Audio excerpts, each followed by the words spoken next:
let's do the front. So we got the car turned around. Gonna change these front wipers and tilt them up like this. There's a little button there.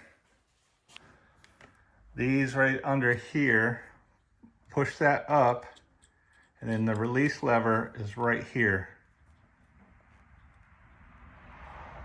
It's right underneath there.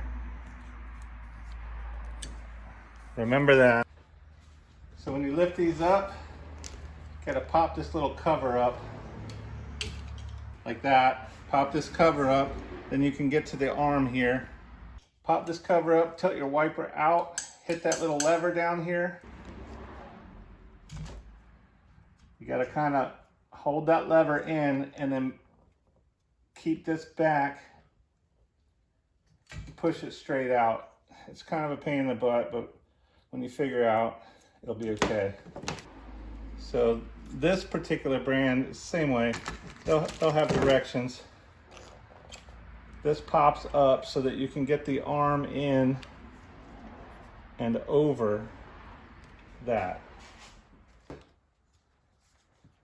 This green is not the blade, it's the protective cover. So that just kind of goes in there and slides up in there. Snap that down, that holds it in place.